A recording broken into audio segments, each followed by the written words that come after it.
welcome to this week's edition of Heat Seeker Outdoors. On this week's episode, we're going to go on the trap line again from last winter. The weather's really taking a toll on us. The catch just isn't there, but that's part of trapping. Right now, we're in a location, we're doing summer deer work, and this location right here, I set a scouting camera out during turkey season because we thought the turkeys might be crossing right here, and I had hundreds of pictures of coyotes working from this creek. There's a field up here above us, and I'm not sure why they're crossing right here. It's a natural crossing funnel for them, I guess, but I've just got hundreds of pictures night after night, coyote after coyote, 1, 2, 3, 4, big groups. We've got a bobcat on camera here, so fox. So for whatever reason, and I would have never thought to set this, but take the information that you get from those cameras.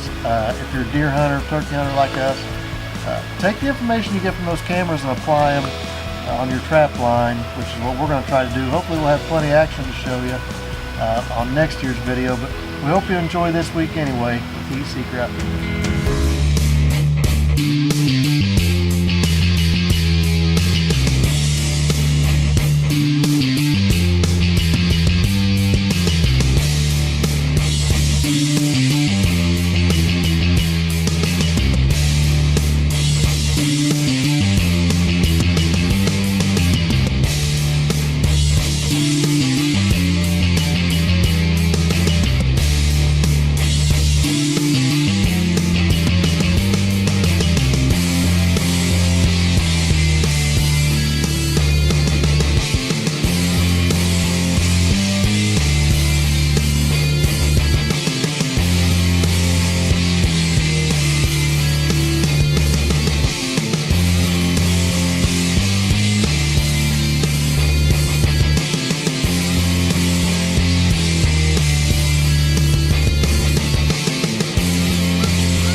Animal we were targeting right here, but we'll take whatever we can catch, I guess. So we'll go ahead and get him dispatched. Don't have time this morning to make a reset, so we'll have to come in tomorrow and make our reset.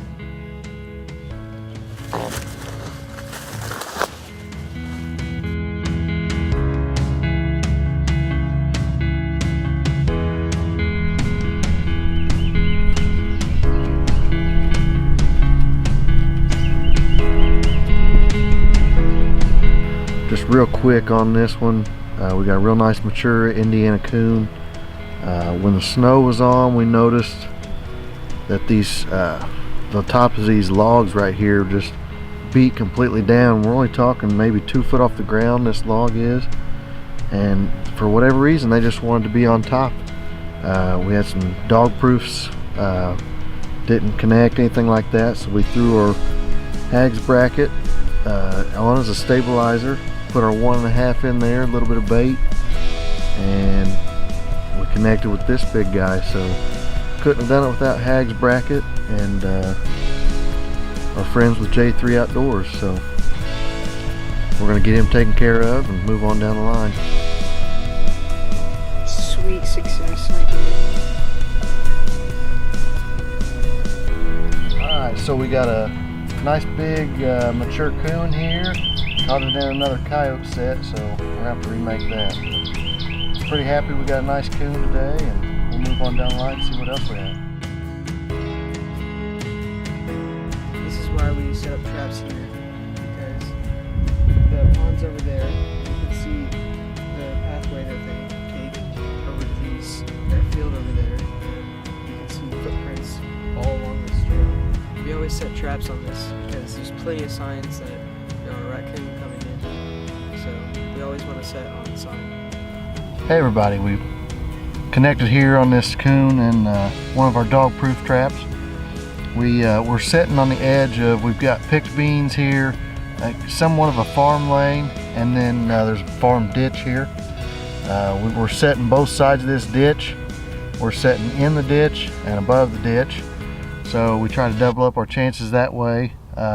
In the ditch, we also got some muskrat sets out and stuff like that. So pretty happy to get this guy, and we hope to come back in the morning and have a few more.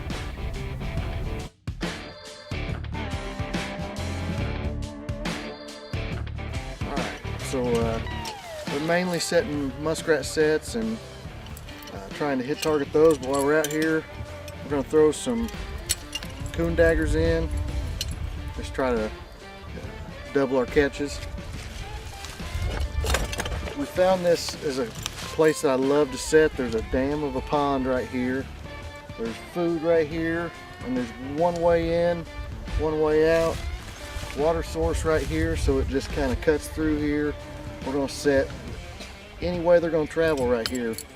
We should have them caught here.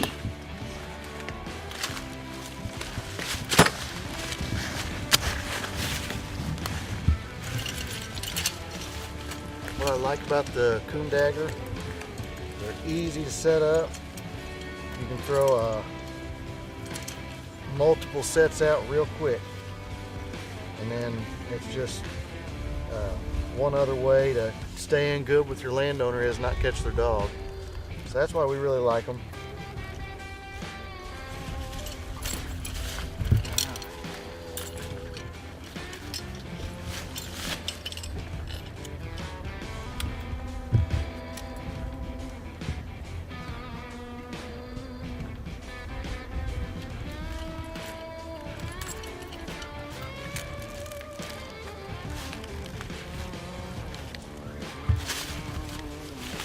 And I like to add just a little bit of eye attractant. A little eye appeal for them. See that something's been in and out.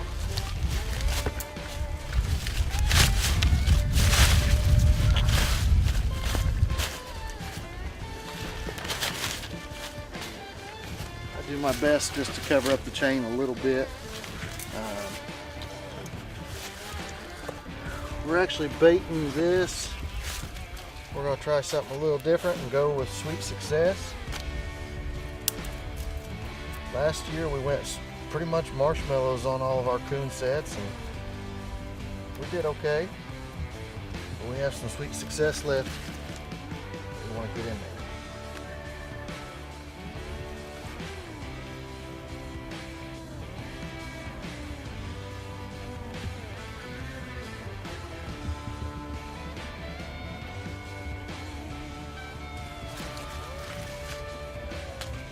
I like to sprinkle just a little bit around the trap. Right there.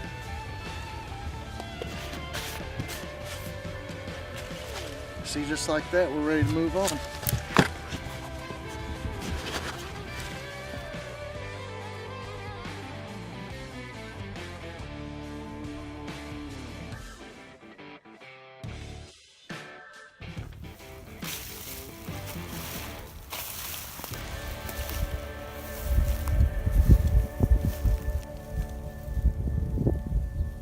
Well, we connected with a nice big coon this morning. Freedom brand coon trap. We used a little recipe that we make with some sardines and some salmon eggs. We used that on this, and he couldn't resist it. So we're going to get him taken care of, move on down.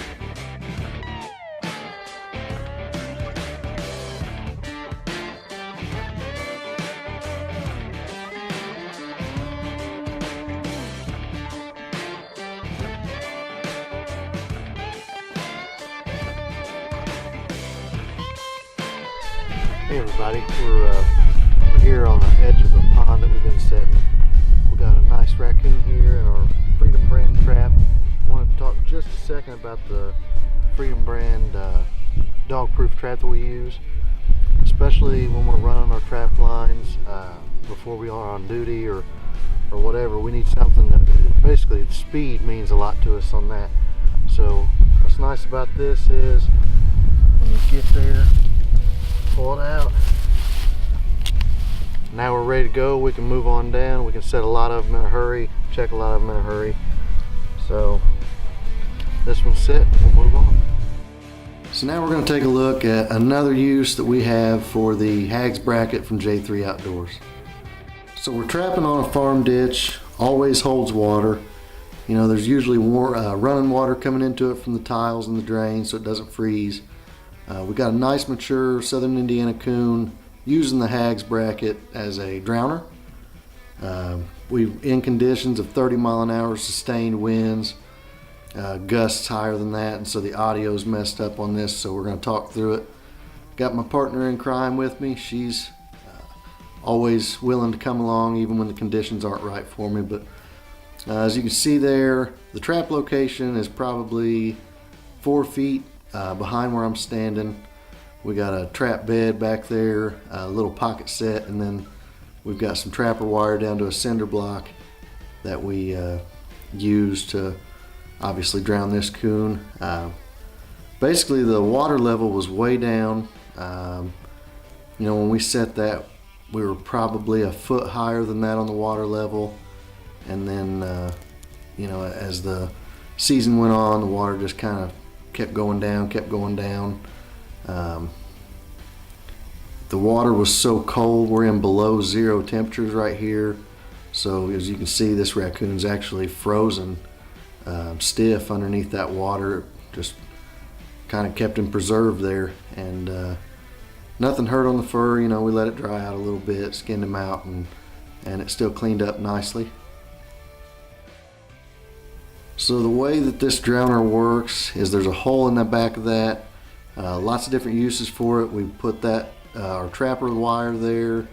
We put that through the hole. We've got our trap bedded in about 1 inch of water, double pocket set, and we used some fish paste bait there on the hole.